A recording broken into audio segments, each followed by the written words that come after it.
그럼 우리가 읽은 이 본문의 말씀을 보시면 아사의 어머니로 소개된 이 마아가라는 여인이 등장하고 있어요. 이 마아가라는 이 여인은 어떤 여인일까? 하나님께서 정말 이 중요한 성경에 한 사람 한 사람의 이름을 기록해 놓으셨다는 것은 무언가 이 시대를 살아가는 우리들에게 중요한 메시지를 주시고자 그 이름을 기록해 놓으시지 않으셨겠습니까? 열왕기상 15장 2절 말씀에 보시면 이 마아가라는 이 동일한 이 여인이 등장하고 있어요. 우리 다 같이 열왕기상 15장 1절에서 2절의 말씀을 한 목소리로 읽도록 하겠습니다. 같이 읽습니다. 느바스의 아들 여로보암 왕 18째 해에 아비암이 유다 왕이 되고 예루살렘에서 3년 동안 다스리니라.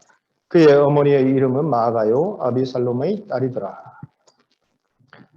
역대하 여러분 이 11장 20절에서 22절 말씀을 제가 읽어드릴 텐데요. 이 역대하 11장에서는 마아가라는 여인에 대해서 이렇게 기록하고 있어요.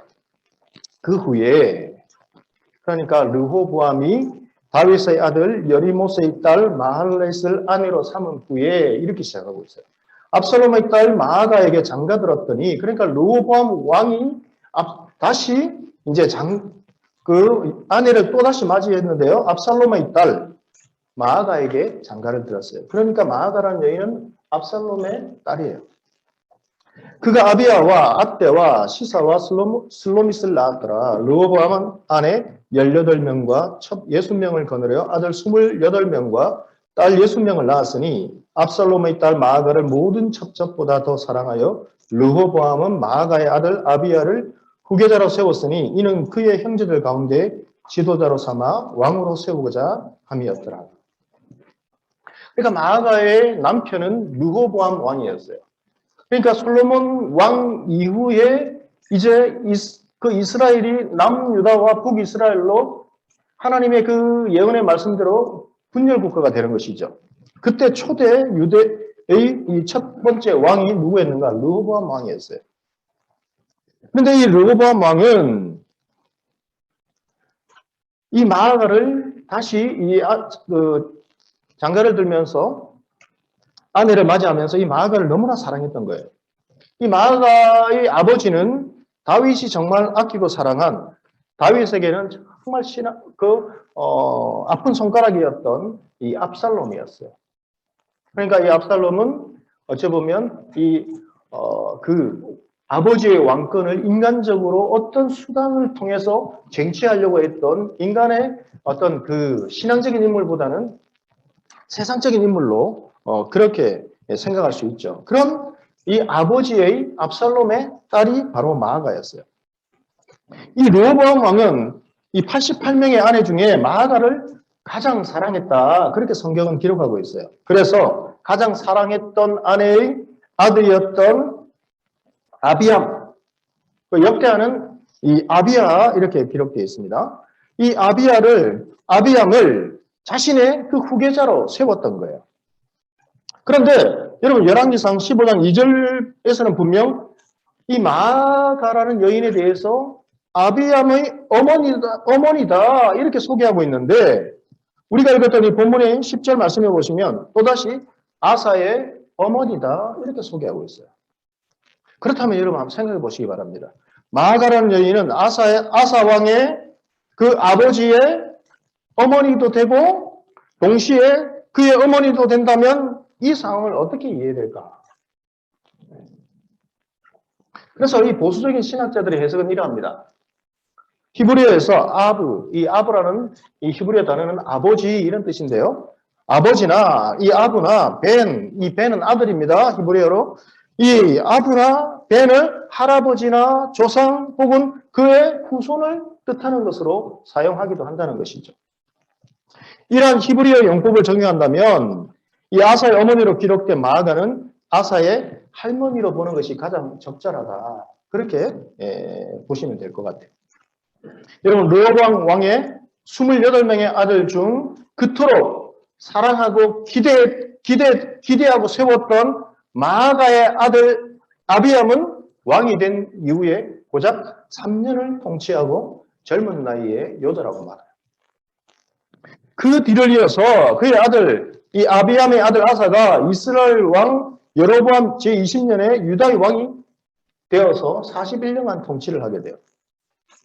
아사의 아버지 아비암이 젊은 나이에 죽었기 때문에 아사는 매우 어린 나이에 왕위에 올랐음을 짐작할 수 있는 것이죠. 그런데 이 어린 나이에 아사가 왕이 되었습니다. 그런데 아사의 할머니였던 마아가가 섭정을 하는 것이죠. 그러니까 마아가라는 이 여인은 그 초대 남유다의 왕이었던 그의 남편 르호보암 왕과 그의 아들 아비암 왕과 그리고 손주 아사가 왕이 된 시대까지 정말 이 남유다에 큰 영향력을 행사하면서 이 아사 왕 시대에는 섭정까지 그렇게 하면서 나라를 이끌었다는 것이죠. 한번 생각해 보시기 바랍니다. 아버지가 일찍 죽고 어린 나이에 아사가 어떻게 왕이 될 수 있었을까요? 아버지의 형제의 그 당시에 그 왕자들은 그 르호보암 왕의 아들이 28명이었기 때문에 그의 아버지 아사의 왕의 아버지가 죽더라도 27명의 왕자들이 생존하고 있었어요. 여러분, 왕권을 둘러싼 암투가 얼마나 치열했을까요? 실제 여러분 이 열왕기서와 역대하서를 보면 이 이후에 그 왕들의 모습을 보면 어떤 왕은요 자신의 그 형제들을 모조리 다 죽여버려요. 그러니까 이 왕권이라는 것은, 이 권력이라는 것은 그만큼 여러분 인간을 잔인하고 무섭게 변화시킬 수 있는 것이죠. 이런 와중에 어떻게 어린 아사가 왕이 될 수 있었을까? 이 어린 나이에 왕이 될 수 있었던 것은 그의 할머니 마아가의 막강한 영향력이 아니면 불가능했을 것이라는 것이죠.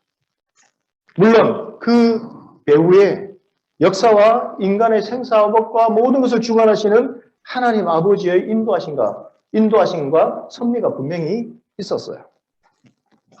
어린 나이에 이 왕이 된 아사는 이 남유다의 왕이 되었는데요. 이 남유다는 북이스라엘에 비해서 모든 면에서 열세였어요.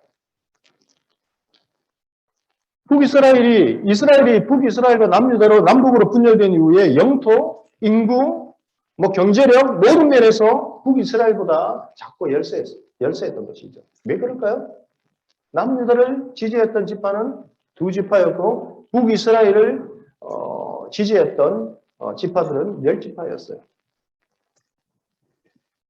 그러니까 군사력, 경제력, 여러분 당시에 이 군사력은 인구가 많아야 되는 것 아닙니까? 영토가 넓어야 되는 거 아닙니까? 그러니까 군사력이나 경제력이나 모든 면에서 열세일 수밖에 없었어요.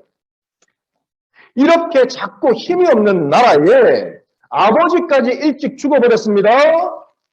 그리고 어린 나이에 왕이 되었습니다. 그뿐 아니라 르호보암 왕과 그의 아버지 아비암까지 하나님을 떠나서 급속도로 나라는 쇠퇴해져 갔어요.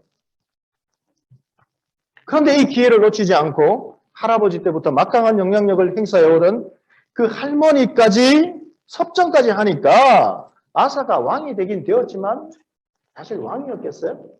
들러리에 불과한 것이죠.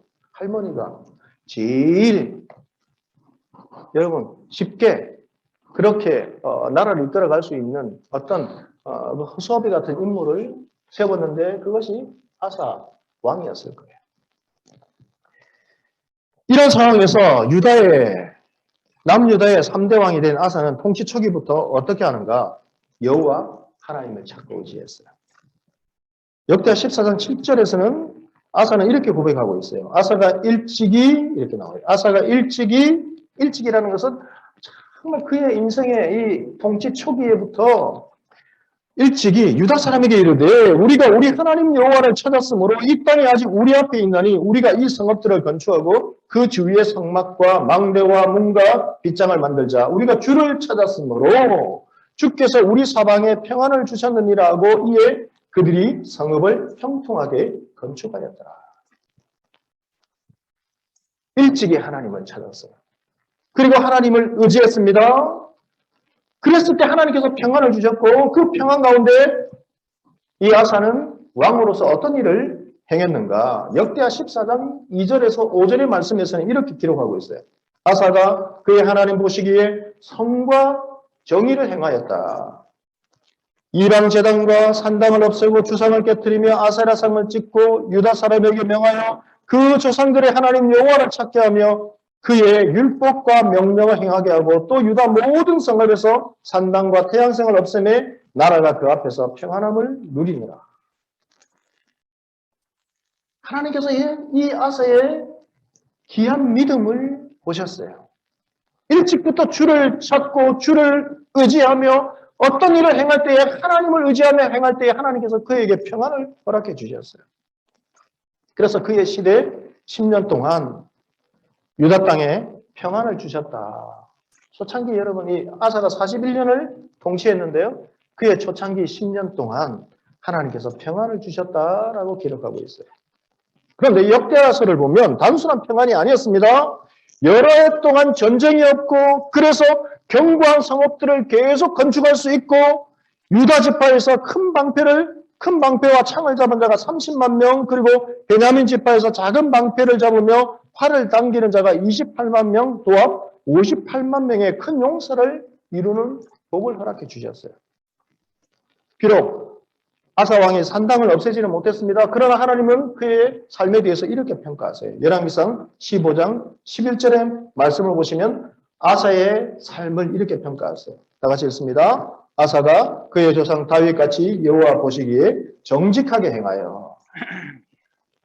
여러분 이 아사의 모습을 통해서 우리들이 도전받아야 할 것이 있습니다. 그것은 무엇인가? 여러분 우리의 주변을 돌아보면 정말 믿음의 길을 걸어가기 힘든 상황 가운데 신앙생활을 하는 경우가 있어요. 여러분 아사의 아버지나 아사의 할아버지나 하나님을 잘 믿지 않았어요. 그뿐 아니라 아사 왕의 그 할머니는 우상까지 만들었습니다. 그리고 섭전까지 했습니다. 이방 풍속과 이방 신을 더 숭배하며 살았던 그의 아버지와 할아버지의 영향으로 오히려 어릴 적부터 믿음 생활, 신앙 생활을 하는 것은 아사 왕은 거의 어려웠다고 봐야 되는 것이죠. 어떻게 어린 시절에 보고 배운 것이 우상을 숭배하면서 하나님을 떠난 그 모습 가운데 어떻게 아사는 하나님을 일찍부터 섬길 수 있었을까? 어떻게 그 영향력을 받지 않고 오히려 훗날 하나님께서 원하시고 기뻐하시는 그 믿음의 종교개혁을 단행할 수 있었을까? 믿음의 사람으로 성장하고 준비될 수 있었을까? 하나님의 그 은혜, 믿음, 그것이 아니면 여러분 불가능하다는 것이죠. 그렇게 우리 집은 정말 신앙생활하기 힘듭니다. 우리 집은 우상을 너무나 철저하게 섬기는 집안입니다. 일하다 할지라도 여러분 우리가 아사왕의 모습을 기억하면서 우리가 담대하고 낙심하지 않기를 바랍니다. 여러분 우상을 섬겼던 이 르호보암의 그 가문 아비암의 이 가정에서도 아사와 같은 믿음의 인물을 이렇게 세워주신 하나님을 더욱더 신뢰하고 사랑할 수 있는 믿음의 귀한 종들이 될 수 있기를 주의 이름으로 축복합니다. 그러하게 여러분 지금 여러분이 속해 있는 그 학과에 주변에 연구실에 직장에 전혀 하나님을 믿고 의지할 그런 그 어떤 환경이 되지 않습니까? 하나님 저의 주변을 아무리 돌아봐도 믿는 사람이 있는 것이 아니라 오히려 정말 신앙생활하기 힘듭니다. 정말 오늘 이 수요예배 또 주일날 예배에 오는 것 어떤 우리 지체들은 참 결단하면 나올 수 있지만 또 환경적으로 어려워서 나오지 못하는 우리 지체들도 있어요. 어떤 연구실에는 뭐 주일날에도 갑자기 부르면 예배 드리다가 달려가는 우리 지체들도 있어요. 그러하다 할지라도 여러분 우리가 좌절하지 말고 우리 자신이 먼저 아사왕과 같이 믿음의 사람으로 준비될 수 있기를 주님의 이름으로 축복합니다. 그래함으로써 여러분을 통해서 여러분의 몸담고 있는 그 학과와 연구실과 또 여러분의 직장과 가정 가운데에 하나님의 그 십자가의 사랑이 전해져서 그 자리가 정말 은혜의 자리로 변화될 수 있는 그런 놀라운 일들이 여러분의 그 머무는 그 자리 가운데서도 일어나기를 주 이름으로 간절히 여러분 소망합니다. 하나님께서 이 아사가 보여준 그 믿음을 기뻐하시고 10년 동안 평안을 허락해 주셨어요. 그런데 어느 날 예기치 않은 일이 일어나죠. 정말 믿음으로 열심히 하나님을 위해서 살았는데 이 열왕기에는 기록되어 있지 않지만 역대하의 말씀을 보시면 구스의 군대 군사 100만 명이 침공을 해요. 그러니까 이 구스는 그 당시 오늘날로 말하면 이 에티오피아 이 지역 이 정도 돼요. 군사 100만 명과 병거 300대를 거느리고 유다를 침공했어요. 그러니까 여러분 러시아가 우크라이나의 이 약한 그 나라를 침공하듯이 그냥 군사 100만 명과 전차 여러분 그 최첨단 전차를 앞세워서 병거 300대를 거느리고 유다를 침공한 거예요. 그런데 여러분 이럴 때를 대비해서 아사 왕은 평안할 때 10년 동안 무엇을 했습니까? 요새와 견고한 성읍들을 건축했어요. 그리고 전쟁에 뛰어난 용사, 큰 용사, 여러분 그냥 단순한 용사가 아닙니다. 큰 용사라는 것은 정말 그 특전사 부대와 같은 정예 부대, 여러분 큰 용사 58만 명을 준비했어요. 자, 여러분 이번에 러시아가 전쟁이 일어났는데 사실 전쟁에서 승리하기 위해서는 3배수 이상이 되어야 된다. 그러면 이 구스 군대 100만 명이 큰 그 군대이지만 58만 명을 정예 부대로 준비했고 요새와 또 견고한 성읍들을 건축했다면 이 전쟁은 해볼 만한 전쟁인 것이죠. 수적으로는 열세지만 요새와 견고한 성읍들에 들어가서 여러분 그 지형을 이용해서 방어 전략을 잘 세운다면 큰 용사 58만 명을 여러분 거느리고 구스에 대해서 한번 대항해 볼 수 있는 그런 전쟁 아닙니까? 그런데 아사는 그들을 막기 위해서 스바다 골짜기에 진열을 갖추고 제일 먼저 행한 것이 있습니다. 그것은 무엇인가? 우리 다 같이 역대하 14장 11절에서 12절 말씀을 우리 다 같이 한 목소리로 읽겠습니다.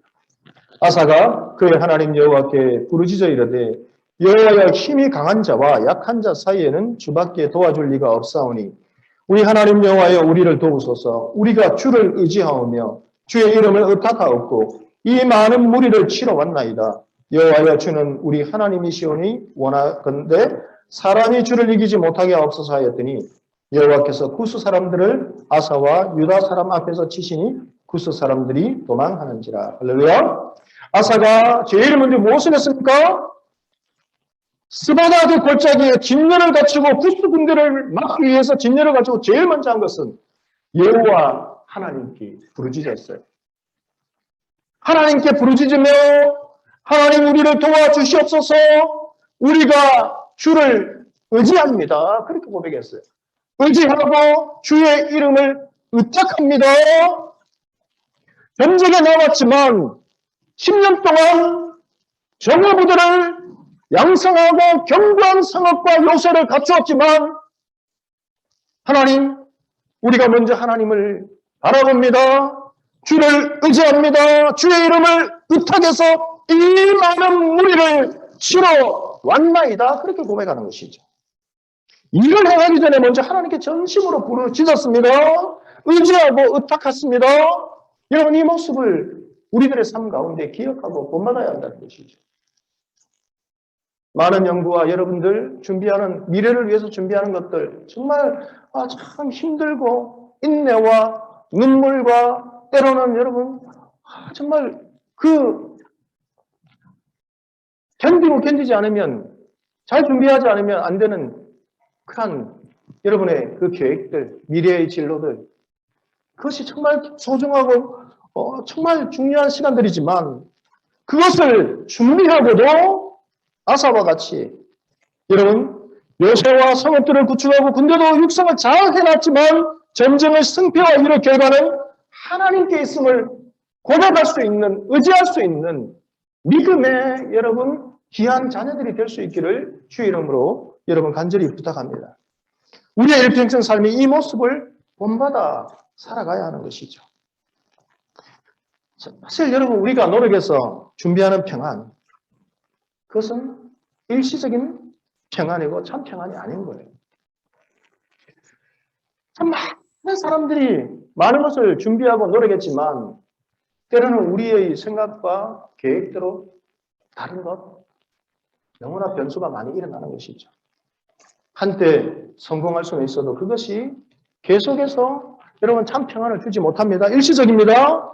그러하기에 여러분 참 평안의 근원은 오직 하나님 한 분이심을 우리가 믿고 고백하며 오직 하나님만을 일평생 의지하면서 살아갈 수 있는 믿음의 자녀들이 되어야 되는 것이죠.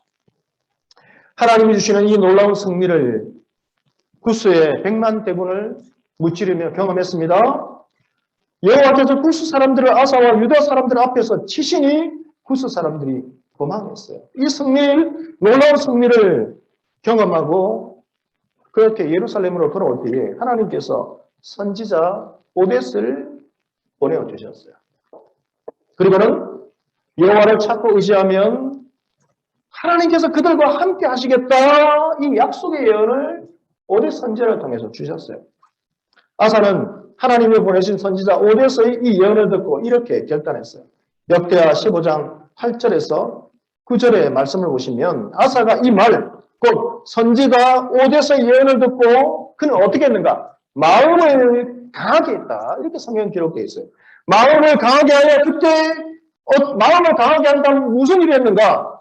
가증한 물건들을 유다와 베냐민 온 땅에서 없애고 또 에브라임 산지에서 빼앗은 성읍들에서도 없애고 또 여호와의 낭실 앞에 있는 여호와의 제단을 제거했습니다. 또 유다와 베냐민의 무리를 모으고 에브라임과 므낫세와 시몬 가운데에 나와서 저희 중에 머무르 사는 자들을 모았습니다. 이는 이스라엘 사람들이 아사의 하나님 여호와께서 그와 함께 하심을 보고 아사에게로 돌아오는 자가 많았습니다. 이렇게 기록하고 있어요. 마음을 강하게 해서 우상을 제거한 거예요. 여호와의 제단을 제거했습니다. 이 모습을 보고 아사는 지금 어느 나라의 왕이죠? 분열 국가에서 남유다의 왕인데 그 모습을 보고 북이스라엘의 사람들이 아사와 함께 하시는 그 하나님 여호와께서 그와 함께 하심을 보고 아사에게로 돌아오는 자가 많았다는 거예요. 남유다로 신앙의 자유를 찾아서 돌아오는 자가 많았다는 거예요. 그래서 그의 통치 15년에 이 오뎃의 예언을 듣고 마음을 강하게 하고 15년째 통치 15년째 셋째 달에 중요한 결단을 한 종교개혁을 다시 단행해요. 그 장면이 역대하 15장 10절에서 16절에 기록되어 있어요. 아사왕 제15년 셋째 달에 그들이 예루살렘에 모이고 그날에 노략하여 온 물건 중에서 소 700마리와 양 7,000마리로 여호와께 제사를 지내고 또 마음을 다하고 목숨을 다하여 조상들의 하나님 여호와를 찾기로 언약하고 마음을 다하고 목숨을 다하고 우리 하나님, 우리가 믿었던 조상들의 하나님 여호와를 찾자. 그렇게 백성들과 언약을 했어요. 그리고는 이스라엘 하나님 여호와를 찾지 아니하는 자는 대수 남녀를 막론하고 죽이는 것이 마땅하다 하고 무리가 큰 소리로 외치며 피리와 나팔을 불어 여호와께 맹세하며 온 유다가 이 맹세를 기뻐한지라. 무리가 마음을 다하여 맹세하고 뜻을 다하여 여호와를 찾았으므로 여호와께서도 그들을 만나 주시고 그들의 사방에 평안을 주셨더라. 아사 왕의 어머니 마아가가 아세라의 가증한 목상을 만들었으므로 아사가 그의 태우의 자리를 피하고 그의 우상을 찍고 빻아 기드론 시내가에서 불살랐습니다. 그의 할머니 태우 마아가가 만든 아세라상을 찍어서 기드론 시내가에서 불살랐어요. 그리고는 아세라 우상을 만든 할머니 마아가를 태우의 자리에서 폐위시켰어요. 막강한 영향력을 행사해왔던 섭정을 해왔던 그의 할머니 우상을 섬겼며 여러분 많은 백성들을 타락하게 만들었던 그의 할머니를 드디어 오데스의 이 하나님 보내신 선지자 오데스의 예언을 듣고 마음을 강하게 해서 그의 통치 15년에 이런 놀라운 그 종교개혁을 담대하게 단행하는 것이죠. 그뿐 아닙니다. 그와 더불어 그의 아버지가 성별한 것과 자기가 성별한 은과 금그릇들을 여호와의 전에 받들어 드렸어요. 그냥 드린 것이 아니라 여러분 이 성경을 읽는데 받들어 드렸다. 그냥 드린 것이 정말 마음의 고백을 드려서 구별하여서 믿음의 고백을 담아 그렇게 하나님께 드렸다는 거예요. 참 귀한 모습이죠. 그런데 이런 큰 승리와 신앙적인 결단을 행한 이후에 이제 그의 통치 후반부에 아사왕 36년에 시간이 흘러서 어떤 일이 일어나는가? 북이스라엘의 바하사가 유다를 치러 올라온 거예요. 그리고 라마를 건축합니다. 왜 북이스라엘은 왜 유다를 치고 해서 라마를 건축했을까? 역대 15장 9절의 말씀에 제가 읽어드린 말씀을 보시면 이스라엘 사람들이 아사의 하나님 여호와께서 그와 함께 하심을 보고 어떻게 했다고요? 아사에게로 돌아오는 자가 많았더라. 신앙을 잡아서 자꾸 넘어오는 거예요. 남유다로 이주해 오는 것이죠. 그러니까 라마를 건축해서 북이스라엘 사람들이 남유다로 왕래하는 것을 차단한 거예요. 그뿐 아니라 이제 남유다를 치기 위해서 전략적인 요충지를 확보하는 거예요. 여러분 지금 러시아와 우크라이나 전쟁에서 이 돈바스라는 지역과 여러분 한 또 다른 지역이 있는데 거기 치열하게 전투가 이루어지고 있죠. 또 왜 그런가? 크림반도 여러분 그 전략적 그 요충지를 연결하기 위해서 그 지역을 어떻게든 사수하려고 손에 넣으려고 하는 거예요. 이 라마를 건축하면서 북이스라엘이 이제 남유다를 완전 통일하려고 그렇게 준비하고 있다는 것이죠. 그때 아사는 어떻게 행동했는가?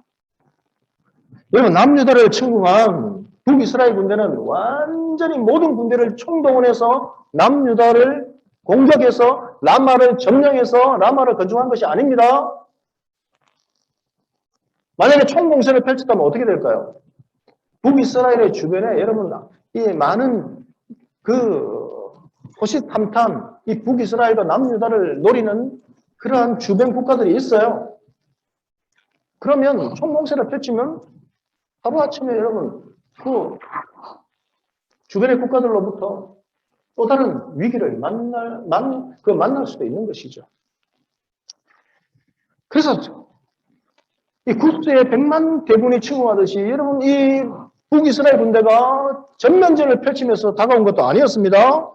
소규모 아마 군대를 보내어서 라마를 차지하고 그 전략적 요충지를 점령하고 일단 남유다로 왕래하는 그 북이스라엘 백성들을 차단하고 이제 기회를 노리려고 했던 것이죠. 그런데 아사왕은 그때 어떻게 행동하는가? 그 장면이 열왕기상 15장 18절에서 19절 말씀에 있습니다. 우리 다 같이 한번 한 목소리로 읽겠습니다. 아사가 여호와의 성전 곳간과 왕궁 곳간에 남은 은금을 모두 가져다가 그 신하의 손에 넘겨 다메섹에 거주하고 있는 아람의 왕 헤시온의 손자 다무림몬의 아들 베나닷에게 보내어 이르되 나와 당신 사이에 약조가 있고 내 아버지와 당신의 아버지 사이에도 있었느니라. 내가 당신에게 은금 예물을 보내었으니 와서 이스라엘 왕 바하사와 세운 약조를 깨뜨려서 그가 나를 떠나게 하라 하매. 여러분 믿음의 자녀로 정말 믿음으로 잘 살아보려고 해도 예전에 큰 놀라운 이 구스 100만 대군을 하나님의 은혜로 물리쳤 그런 은혜를 체험해도 우리의 삶은 아사왕이 겪은 것처럼 언제든 또 다른 시험이 찾아올 수 있다는 것이죠. 하나님 앞에 믿음으로 바른 삶을 살아왔어도 또다시 찾아오는 고난, 그것은 어느 누구도 피해갈 수 없어요. 그러나 여러분, 그 피해갈 수 없는 고난을 우리는 어떻게 맞이해야 되는가?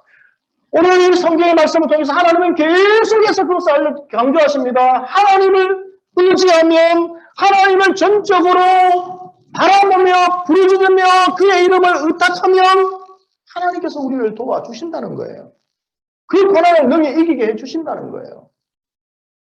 그런데 여러분, 그 믿음의 자리로, 의탁하는 자리로 나아가는 것이 쉽지 않은 것이죠. 그래서 계속 강조하시는 거예요. 한 시대의 인물이 지나가면 또다시 또 그것을 강조하고. 왜요?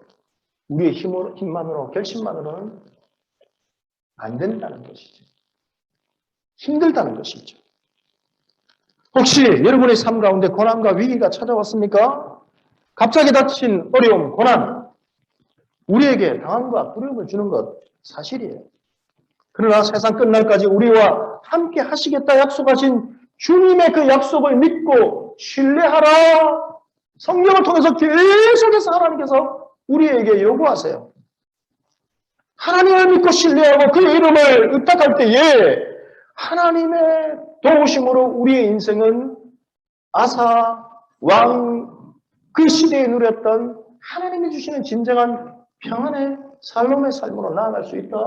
그렇게 말씀하시는 것이죠. 아사 왕이 위기의 순간에 끝까지 하나님을 의지했다면 어떻게 되었을까요?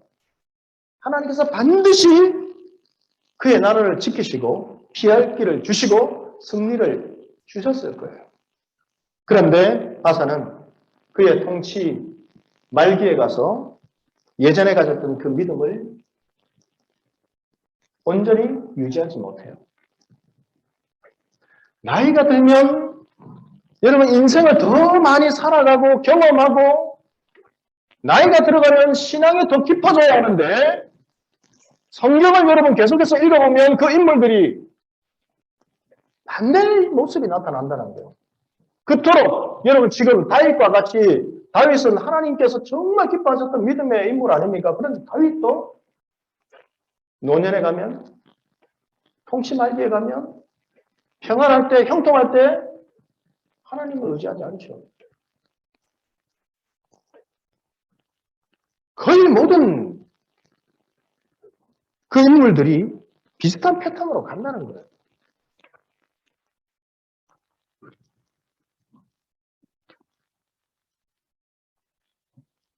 그 예전에 가졌던 은혜를 잊어버리고 그 부르짖고 하나님을 의지했던 그 믿음을 유지하지 못했어요. 그가 구스 대군을 무찌르고 승리하면서 그리고 그 종교 2015년에 종교개혁을 단행하면서 하나님께 무엇을 드렸습니까?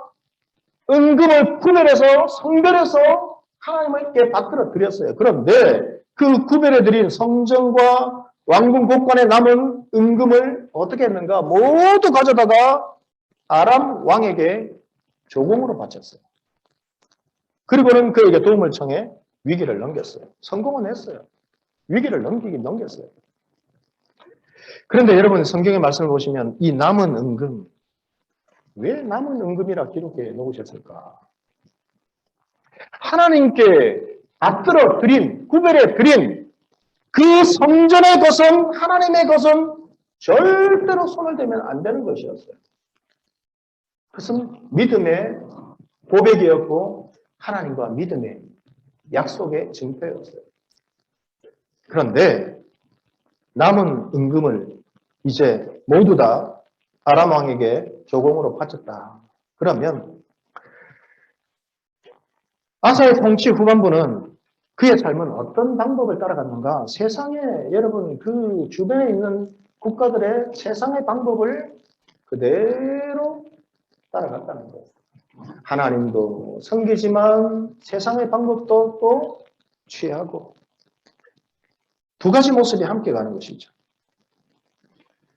조공을 바치면서 아람 왕에게 아사 왕은 이렇게 요구합니다. 나와 당신 사이에 약조가 있고 약조를 할 때 여러분 내 아버지와 당신 아버지 사이에도 있었는데 아버지가 약조했던 그 방법대로 또다시 약조를 부활시켜서 약조를 한 것이죠.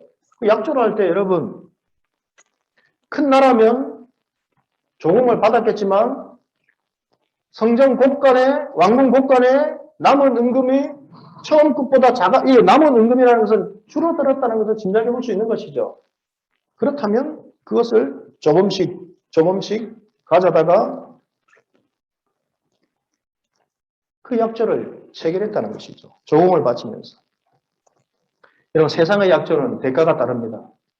성전과 왕궁 곳간의 은금을 조금씩 떼서 그 세상적인 방법의 평화를 유지하려고 조공으로 쓴 것이에요. 여러분 힘이 있었다면 조공을 받았겠죠. 그렇다면 남유다에 하나님께서 초창기에 주셨던 그 평안, 군대가 강해지고 여러분 요새와 성읍들이 견고하게 건축되는 그러한 번영은 서서히 사라졌다는 것이죠. 조금씩 점점 국력이 약해지고 있는데 아사 왕은 그것을 깨닫지를 못했다는 거예요. 여러분 하나님 보시기에 정직하게 신앙적으로 살려고 했던 아사가 이 정도라면 평범한 우리들은 어떠하겠습니까? 정말 젊은 날 열정적으로 그렇게 신앙생활 하나님을 부르시려도 결국 여러분 이 아사와 여러 신앙의 인물들의 우리의 모습을 대입해 본다면 우리의 인생의 후반부는 하나님을 전적으로 의지하지 않을 확률이 훨씬 큰 거예요. 그래서 여러분 우리는 성령의 도우심이 필요한 거예요. 성령의 충만함을 받아야 되는 거예요. 하나님께서 여러분 이 아사 왕의 이 통치 후반부의 모습, 조공을 보내어서 세상의 약조를 맺고 아람 왕 군대를 의지하려고 했던 이 모습을 하나님께서는 선지자 하나니를 통해서 책망했어요. 그 모습이 역대하 16장 7절에서 10절의 말씀에 기록되어 있습니다. 다 같이 한 목소리로 읽겠습니다. 그때에 선견자 하나니가 유다왕 아사에게 나와서 그에게 이르되 왕이 아람 왕을 의지하고 왕의 하나님 여호와를 의지하지 아니하였으므로 아람 왕의 군대가 왕의 손에서 벗어났나이다. 구스 사람과 룻 사람의 군대가 크지 아니하며 말과 병거가 심히 많지 아니하더니까 그러나 왕이 여호와를 의지하였으므로 여호와께서 왕의 손에 넘기셨나이다. 여호와의 눈은 온 땅을 두루 감찰하사 전심으로 자기를 향하는 자들을 위하여 능력을 베푸시나니 이 일은 왕이 망령되이 행하였음즉 이후부터는 왕에게 전쟁이 있으리라 하매 아사가 노하여 선견자를 옥에 가두었으니 이는 그의 말에 크게 노하였으며 그때가 아사가 또 백성 중 몇 사람을 학대하였더라. 여호와께서는 전심으로 자기를 향하는 자들을 위하여 능력을 베푸십니다. 여러분 이 말씀을 우리가 우리의 일생 가운데 꼭 기억할 수 있게 되기를 바랍니다. 그런데 이 하나님의 사랑의 메시지, 아사야 사랑하는 아들아 돌아와야 돼. 너의 마음이 돌아와야 돼. 라고 불러주시고 깨우쳐주시는 하나님의 그 음성을 듣고 아사는 어떻게 반응하는가? 선견자 하나님을 옥에 가두었어요. 왜요? 노했다. 신앙적으로 바른 메시지를 전해주니까 노한 거예요. 옥에 가두었습니다. 그냥 노한 것이 아니라 크게 노하였다. 그렇게 되어 있습니다. 그리고 그때 아사가 백성 중 몇 사람을 학대했더라. 아사는 이렇게 학대했던 왕이 아니었어요. 왜 학대했을까요? 누구를 학대했을까요? 신앙적으로 나라를 위해서 아마 기도했던 올바른 하나님의 뜻을 행하려고 했던 그 믿음의 사람들을 잡아서 학대하지 않았겠습니까? 그러니까 영적으로 둔감해진 거예요. 세상적으로 여러분 둔감해지고 영적으로는 민감해져야 복을 받는 사람이 될 수 있죠. 여러분이 이제 직장에 가시면 직장에 있는 주변의 사람들, 어떤 사람들이 직장 생활을 행복하게 기쁨으로 할 수 있는가, 보람있게 할 수 있는가. 여러분 직장 생활 연구 뭐 다 힘들죠. 가정 생활도 마찬가지입니다. 어떤 사람들이 행복한 부부 생활을 할 수 있는가. 주변의 사람들의 그 소리들에 대해서 너무 민감하면 힘들대요. 아, 저 사람, 왜 나를 저렇게 봤을까? 왜 저렇게 말했을까? 왜 저렇게 했지? 그러면 피곤하고요. 힘들대요. 부부 생활도 마찬가지예요. 상대방이 말 한마디 하면 왜 저렇게 말해? 토를 달고 생각하고 그러면 서로 불편하고 행복하지 않대요. 상대방이 무슨 이야기를 하면 그냥 허허 한 귀로 듣고 허허 뭐예요? 둔감하라. 둔감. 그리고 자기 내면에 대해서 민감하면 행복한 직장생활, 부부생활을 할 수 있대요. 마찬가지로 여러분 세상에 대해서는 지금 아사는 민감해졌어요. 오늘 주변의 나라들이 이렇게 하네.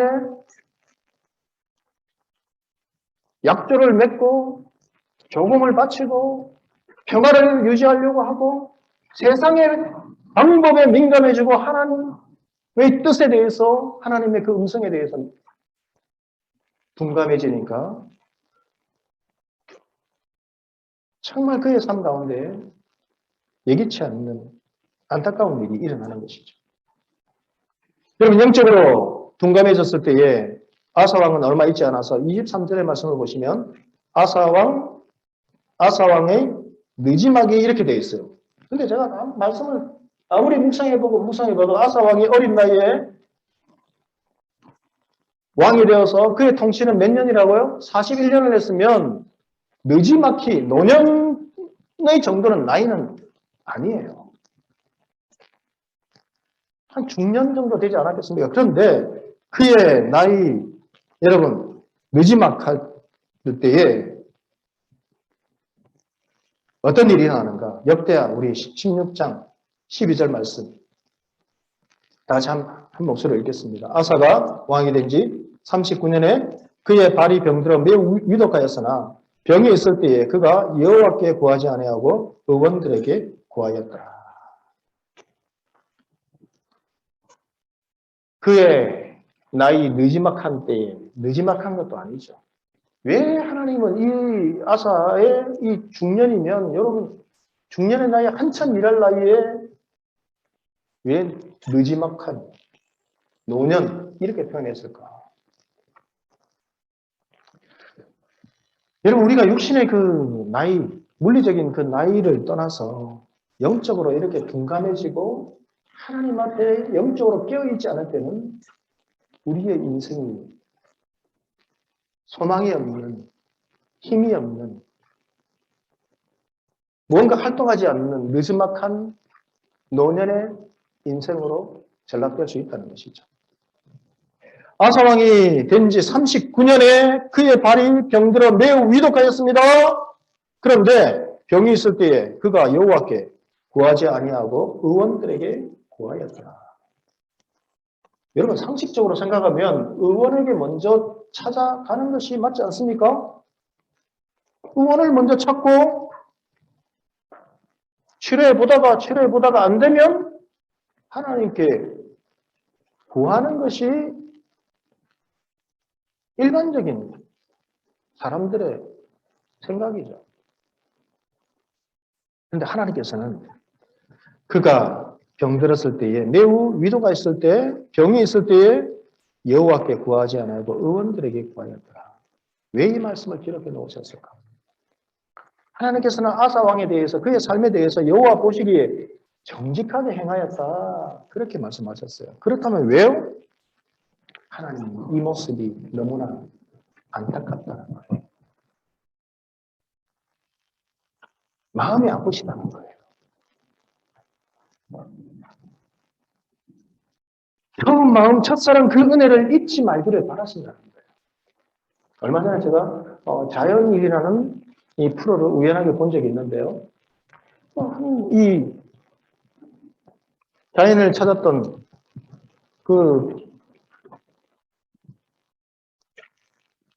탤런트인가요? 그분이 이렇게 질문했어요. 어쩌다가 여기에 산소 깊은 곳에 살게 되었습니까? 라고 질문하니까요. 자기가 젊은 시절 부모님 말을 잘 안 듣고 속썩이며 마음대로 살았대요. 정말 젊은 혈기에 하고 싶은 거 다 하면서 살았던 거지. 그 자기 형제들은 다 잘 됐대요. 그런데 그 어머니가 이제 세상을 떠나시는데 유달리 찾는 아들이 있어요. 걱정하는 아들이 있어요. 누구겠어요? 잘된 아들이겠어요? 못난 아들이겠어요? 못난 아들을 눈을 감으면서도 그 아들을 걱정하는 거예요. 그래서 여러분, 이 5손가락이 있으면 5자녀가 있으면 어느 손가락이 안 아프겠어요? 다 아픈 거죠. 하나님 다 사랑하세요. 똑같이 사랑하세요. 그런데 왜 이 아사의 이런 모습을 기록해 놓으셨을까? 하나님 보시기에 같은 손가락이다. 사랑하시지만 그 이 아들이 정신을 차리고 그래도 어떻게 힘겹게 당구장을 하나 당구를 잘 쳤는지는 모르겠지만 당구장을 하나 마련해서 이제 겨우 먹고 살만한데 어떤 사람이 와서 돈을 더 많이 벌 수 있으니까 큰 목 좋은데 큰 당구장을 싸게 주겠다 계약을 해서 꿈에 부풀어서 그 당구장에 가서 앉아 있는데 어떤 사람이 와서 당신 누구예요? 이 당구장 주인인데요? 무슨 소리냐 내가 진짜 주인인데 진짜 주인은 잠시 자리를 비운 사이에 다른 사람이 와서 계약을 해서 전 재산 다 날리고 빈털터리가 되어서 산속에 와서 그 사람에게 상처받은 것, 정말 세상을 살아갈 힘이 없을 때 그렇게 지내고 있을 때 어머니가 돌아가셨는데 마지막 돌아가실 때 그 어머니는 이 아들만큼 전하시고 돌아가십니다. 그래서 그 산속에 살면서 그가 이제 그 젊은 날 몰랐던 마음대로 살았던 그 시절에 몰랐던 감사의 제목들을 발견하는 것이 새소리, 자연의 바람소리, 그리고 자기가 몰랐던 그림도 그리는데 잘 그려요. 그림도 그리고 그러면서 마지막으로 어머니에게 저 세상에 먼저 가신 어머니에게 하시고 싶은 말씀이 있으세요 하니까 이분이 그렇게 고백해요. 어머니 너무 걱정하지 마세요. 늙었지만 세상에 안 계시지만 아픈 손가락 같은 저를 너무 걱정하지 마세요. 그러면서 어머니 저 잘 살게요. 그때서야 어머니 저 잘 살게요. 하나님이 우리에게 지금 바라시는 모습이 이렇지 않겠습니까? 하나님 왜 계속해서 이런 좋은 점만 기록해 놓으시지 않으시고 이런 부분들을 기록해 놓으셨을까? 우리의 실수를 크게 보셔서 책망하시려고 그러는 것이 아니라는 거예요. 아픈 손가락과 같은 이 아사의 그 모습을 통해서 앞으로 이 시대를 살아가는 우리 후대의 믿음의 자녀들이 이런 실수를, 아픔을 반복하지 않았으면 좋겠다. 이렇게 살지 않고 이 아사왕이 가졌던 초창기의 그 인생의 초창기의 그 모습을 계속해서 가지고 살았다면 얼마나 좋겠니? 이렇게 말씀하시는 것 같아요. 그러하게 여러분 우리의 부족한 것이 있어도 여전히 우리를 사랑하시는 변함없는 그 하나님을 기억할 수 있게 되기를 바랍니다. 여러분 제가 특종세상이라는 프로를 또 한 가지 소개해 드릴게요. 너무 인상 깊게 봤어요. 한번 유튜브에 혹시 나온다면 찾아서 한번 보세요. 특종 세상이라는 프로에 우연히 봤는데요. 복면 라이더 부부 이렇게 이제 타이틀을 붙여서 방송을 하는데요. 자전거를 타고 남자가 여러분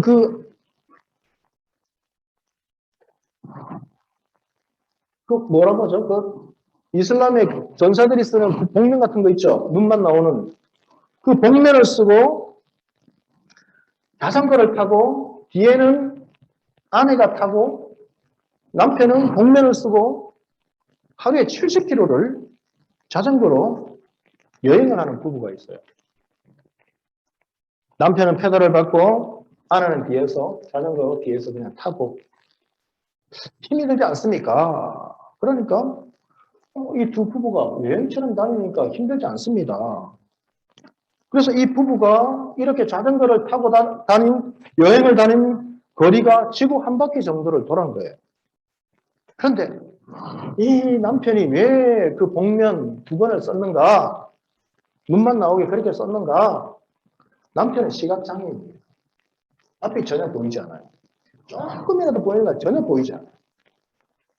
그런데 어떻게 여러분 그냥 천천히 달리는 게 아니고요. 자전거를 달리는데 전속력으로 달려요. 달리면서 정상인들도 그렇게 타기 힘든데 전속력으로 달리면서 여러분 우회전을 하고 좌회전을 하고 정확하게 여러분 신호에 서고 장애물을 피하고 어떻게 그렇게 할 수 있는가? 아내가 뒤에서 타서 손끝으로 신호를 보내는 거예요. 옷을 몇 번 잡아당기면 몇 도로 회전을 하고 그는 설명할 수 없어요. 그 남편과 아내만 알면서. 그런데 앞이 보이지 않는 그 남편이 정확하게 여러분 그 장애물을 피해가서 그 길을 사람이 많은 그 인도 교통이 번잡한 그 도를 다 그대로 달려요. 눈이 온전한 사람보다 더 잘하는 거예요. 아내의 신호를 받으면서 남편은 그것을 믿고 전속력으로 페달을 밟습니다. 그러면서 여행을 하는데요. 아내가 주위 풍경을 이야기해줘요. 지금 옆에 무슨 꽃이 피었고 색깔은 어떠하고 무슨 꽃이 피었고 저기에는 무엇이 열렸고 사람들이 몇 사람이 있고 그런 이야기를 조선조선 이야기를 해주면요. 남편은 어떻게 고백하는가? 예전에 시력이 있었을 어린 시절보다 더 또렷이 보입니다. 그런 거. 깜짝 놀랐어요. 예전보다 눈이 상할 때보다 더 또렷이 보입니다. 이렇게 고백하는 거예요. 너무 생생하게 또렷이 보입니다. 놀라운 일이죠, 여러분. 앞이 전혀 보이지 않게 되었는데 예전보다 어떻게 더 또렷하고 생생하게 볼 수 있는가? 그렇게 고백할 수 있는가? 이것이 그 아내의 사랑에 대한 믿음이고 의지와 의탁이라는 것이죠. 아내가 함께하기에 그 손끝에 그 신호를 정확하게 믿고 아내를 믿고 일치의 망설임이 없이 그대로 전속력으로 달려요. 그런데 아내는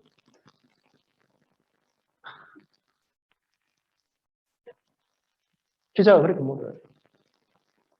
천사가 아니세요? 그러니까 아내는 이렇게 저는 천사가 아니라 남편이 오히려 저보다 눈 빼고는 남편이 저보다 더 나아요. 근데 남편은 또 이렇게 고백합니다. 제 아내는요 위험해서는 안 돼요. 그러지 않고 저를 유일하게 세상에서 지지해 줍니다. 우리가 하나님을 이렇게 의지하고 의탁해야 하지 않겠습니까? 그래서 저는 오늘 말씀을 준비하면서 오면서 이 복면 라이더 부부를 생각하면서 계속 기도했어요. 우리 상원 형제도 이런 천사와 같은 아내를 만나게 해주십시오. 하나님 우리의 삶 가운데서도 이런 인생으로 살아가게 해주십시오. 그래서 하나님이 함께 하시고 하나님이 끌어주시는 이 은혜의 삶을 우리들이 살아가야 되는 것입니다. 오늘 오전에 이제 신의 예배를 드리러 오면서요. 기도 방송을 듣는데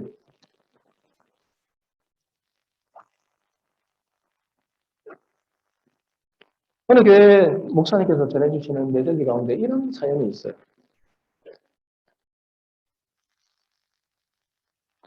두 부부가 너무나 사랑해서 결혼했는데 자상하던 그 너무나 자기에게 자상하게 남편이 대우해 주는 거예요. 그 자상하던 남편이 이제 1년도 되지 않아서 한 7, 8개월 되었을 때에 몰랐던 부분을 발견하는 것입니다. 남편이 아무 일도 하지 않고 하루에 뭐 17, 8시간씩 게임을 하는데 게임 중독인 거예요. 아무것도 하지 않고 게임만 하는 거예요. 아이가 생겼습니다. 정신을 차리고 그만둘 줄 알았는데 전혀 나아지지 않아요. 그러다가 부부싸움을 했어요. 심하게 말다툼을 하다가 그만 양수가 터지면서 한 6개월 정도 된 아이가 조산한 것이죠. 양수가 터지면서. 아이가 한 900g밖에 되지 않았대요. 양수가 터지면서 그렇게 조산을 했으니까 아이가 태어났는데 그 아이는 보지 못하고 말하지 못하고 걷지 못합니다.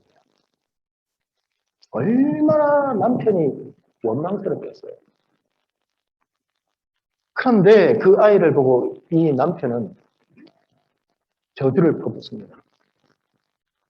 그런 장애아를 놓아서 저주를 퍼부으니까 가슴을 여러분 도려내는 말들을 쏟아붓는 것이죠. 결국 이 자매가 그것을 견디지 못하고 이혼을 했어요. 월세 18만 원짜리 그 사골제빵을 살면서 아이는 계속 치료를 해야 돼요. 얼마나 힘들었겠어요. 선택할 수 있는 것은 무엇이겠어요? 평안한 세상으로 가고 싶다. 그렇게 해서 자살을 하려고 할 때 그 3살 된 이제 아이가 어느 정도 인큐베이터에서 생명을 고비를 넘기면서 치료를 하면서 그렇게 힘겹게 버텼는데 그 아이가 이렇게 쳐다보는데요. 정신이 번쩍 들어요. 해맑게 웃고 있는 그 아이의 그 모습을 보고 그래서 이 자매가 정신을 번쩍 차리고 교회로 가려고 예전에 의지했던 그 아이들. 그런데요, 놀라운 일이 일어나는 것이죠. 예배를 드리는데 이 말 못하고 걷지 못하고 보지 못하는 아이가 여전히 말을 못하는데 예배 시간에 흘러나오는 그 찬양을 정확하게 기억하고 찬양을 따라 부르더라고요. 찬양을 하고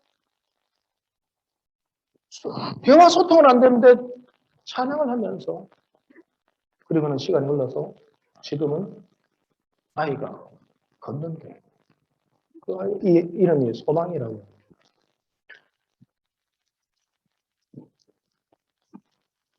여러분 우리가 이렇게 소망이 없을 때에 하나님 의지해야 되지 않겠습니까? 그 하나님께로 나아갔을 때에 정말 세상을 비관하고 죽고 싶었던 하나님을 찾고 의지하며 찬양할 때에 그 자매인이 가졌던 그 우울증 그것이 한순간에 사라져요. 여러분 우리도 삶 가운데서도 이런 놀라운 일들이 일어나기를 바랍니다. 마음이 무너지고 그럼 계속해서 여러분 지금 몇 달째 계속해서 하나님 주시는 메시지가 있죠. 우울증과 공황장애와 여러분 제가 그런 고백을 전혀 하려고 하지 않았어요. 그리고 저는 그 증상이 있는지도 몰랐어요. 하나님께서 계속해서 푸시를 주세요. 기도하고 하나님의 이 예배의 자리에서 하나님의 임재하신 가운데 회복이 일어나고 말씀을 맺겠습니다. 여러분, 아사가 왕이 된 지 39년, 이제 그의 인생에 2년밖에 남지 않은 그때에 발이 병들어 위독했을 때에 그의 인생은 노년이 아니었어요.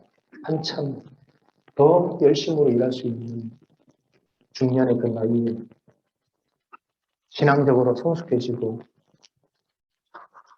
정말 하나님을 더욱더 살아가고 그 인생의 연륜이 깊어질 그때에 그는 여호와께 구하지 아니하고 의원들에게 구하였다. 우리의 삶이 성령으로 시작했다가 하나님을 의지하며 그렇게 여러 번 시작했다가 우리의 인생의 후반부에 우리의 삶이 이렇게 하나님 앞에 나쁜 손가락이 되지 않기를 여러분 축복합니다. 회복되고 하나님을 찾고 의지하고 저희 어머니 이야기하고 마칠게요. 제 어머니는 어릴 적부터 제가 어릴 때부터 제가 말씀드렸죠. 일찍 돌아가신다. 멋자리도 사놓고 너무 아파서 늘 농약을 사다 놓고 죽을까 말까 고민하면서 그래도 저희들이 3남매니까 3남매 적어도 대학 갈 때까지만이라도 버티고 살아야 되겠다. 아픈 몸을 이끌고 어떻게 살았어요. 그런데 어머니 걷지를 못해요. 류마티스 관절염이 너무 심해가지고 손가락, 발가락이 다 비틀어지면서 이제 그 걷지를 못하니까 앉은 상태에서 다리가 굳어서 펴지지가 않아요. 그런데 어느 날 말씀 부흥회에 갔는데 하나님께서 놀라운 은혜를 부어주셔서 휠체어에서 일어나서 뒷자리에서 강교산까지 걸어 나왔어요. 모든 성도들이 다 놀랬죠. 하나님의 살아계심을 찬양했죠. 그런데 그 소식을 듣고 저희 외할아버지께서 그 아픈 손가락이에요. 엄마는. 저희 외할아버지 굉장히 시골에 사셨지만 큰 부자였어요. 그 땅을 파셔서 그때 외갓집에 가면 그 집에서 일을 하는 옛날에 모순이 있었어요. 모순이 2명, 3명 이렇게 있었어요. 대농이었어요. 땅을 파셔서 그 당시에 20년이 넘었죠. 30년 벌써 됐나? 한 30년 정도 됐나요? 그때 한 3,500만 원을 주셔가지고 수술을 했는데 우리나라에서 제일 그 분야에서 잘한다는 그 의사 분을 찾아서 예약을 하고 진료를 받고 수술을 하자. 그분이 그랬어요. 자신 있다? 내가 당신 걷게 해주겠다. 수술했어요. 그래서 이 굳어버린 그 다리 한 45도 그 상태에 앉아있는 상태에서 그대로 굳어 상태를 완전하게 펴는 그 수술을 했는데요. 굳었으니까 펴려고 하면 여기를 절개를 해야 되죠. 다리를. 절개를 해서 폈는데 문제가 있더라고요. 그 절개한 그 살에 손가락 한 2마디 정도가 공간이 생기죠? 근데 살이 차오르라는 거예요. 썩어가는 거예요. 그래서 급기야 그 의사는 또 다른 제의를 했어요. 엉덩이 살을 떼서 이식을 하자. 그 방법밖에 없다. 그렇지 않으면 다리를 절단해야 된다. 그때 제 어머니가 정신을 번뜩 차리고 그 병원에서 그 수술은 하지 않겠다 했어요. 왜냐하면 엉덩이 살을 마저 떼면 그 엉덩이 살로 그 안전뱅이 상태에서 그렇게 버티고 있는데 그것마저도 이식을 해서 떼버린다면 본인은 그래서 하나님한테 계속 병원에서 기도하는 거예요. 그냥 놀라운 은혜를 부어주셨어요. 다리를 완전하게 펴서 회복되지는 않았지만 하나님의 은혜로 이식하지 않고 살이 돌아난 거예요. 그리고는 돌아와서 지금까지 안전뱅이 상태로 그대로 생활하지만 엄마는 그렇게 고백해요. 내가 그때 걷게 되었다면 하나님을 떠나지 않았다. 이것이 은혜다. 이렇게 말씀하죠. 여러분, 우리 인생이 이렇게 아사왕처럼 우리의 인생이 다른 하나님 의지하는 사람처럼 노력하고 노력해도 여러분 터진 웅덩이의 인생이 될 수 있어요. 독이 있는데 여러분 그 독이 한쪽에 구멍이 났는데 아무리 채워도요 다 쏟아져 나가는 그런 불행한 인생이 있어요. 제가 지난주 한 2, 3주 동안 계속 여러분 설사가 멈추지를 않아요. 저는 타고난 그 장이 안 좋아요. 근데 아내한테 그런 이야기를 했어요. 야, 아내, 내가 아무리 생각해 보니까 내가 직장 생활을 했어도 목회를 안 했다면 하나님, 내가 어떻게 됐을까? 목회자를 하나님 부르시지 않았다면 난 직장 생활도 잘 못했을 것 같아요. 매일 이렇게 배가 아파서 여러분 뭐 회의하는데 잠시만요. 막 나가고 여러분 이게 뭐 별스럽지 않은 것 같지만 근데 저희 아들이 저의 체질을 닮았는지 모의고사를 딱 치는데요. 수능을 앞두고 배가 아파가지고 그냥 중간에 나왔어요. 심각한 것이죠. 그래서 아까 이 말씀을 읽으면서 결단했어요. 아무리 여러분 약국에 약을 사 먹고 병원을 가도 안 나아요. 새벽 기도 가서 하나님 기도했어요. 하나님, 예전에 제가 말씀드렸죠. 눈이 실명이 된다. 각막이 터져서 이식 외에는 방법이 없는데 이식을 해도 시력이 지금보다는 돌아오지 않는데요. 초고도 근시가 오고 렌즈를 끼고 안경을 고도 이런 근시 안경을 껴야 겨우 시력이 그래서 제가 직장생활 뭐 무슨 의미가 있어요. 다 그만두고 하나님 부르심에 순종하고 왔어요. 그냥 하나님을 원망하기도 하고 힘들고 원망하기도 하고 신앙적으로 갈등도 하고 넘어지기도 했지만 그러나 결국에는 하나님 한 분밖에 없습니다. 이 믿음의 고백을 통해서 그냥 걸어왔을 때에 어느 날 20년이 지나서 검사를 하러 가니까 그냥 그 상태에서 딱 멈춰서 좋아지지도 않고 나빠지지도 않고 그냥 그대로 멈춰 있어요. 육체의 가시로 그대로 가는 거예요. 제가 만약에 믿음을 떠나면 아마 얼마 가지 않아 신령이 될 수도 있겠죠. 그런 것을 기억하면서 하나님 앞에 기도했어요. 하나님, 이 작은 것이지만 너무 힘듭니다.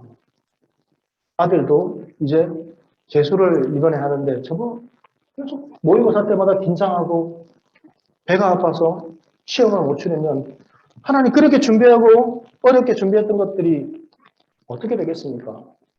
하나님, 작은 것이지만 고쳐주십시오.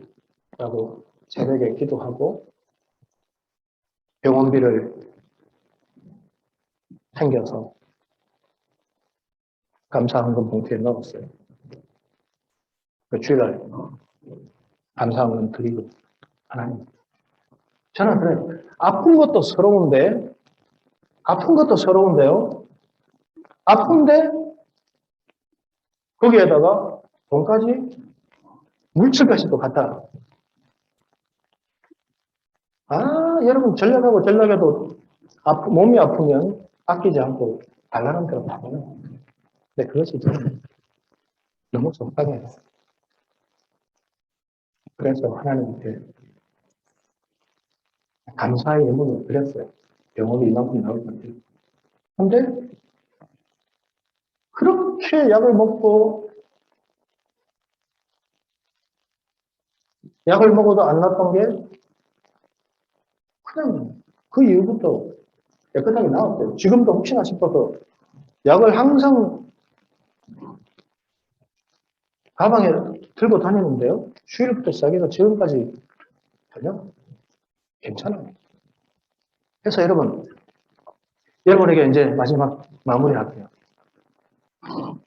하나님을, 아플 때 하나님을 의지하고, 여러분, 일을 할 때 하나님을 먼저 의지하는 것이 옳으냐, 그러냐. 여러분, 우리는 옳고, 작고, 이것이 이 방법이 옳고, 이 방법이 틀렸다라고 하는데, 그것이 아니라, 의원을 찾아가는 방법도 있지만,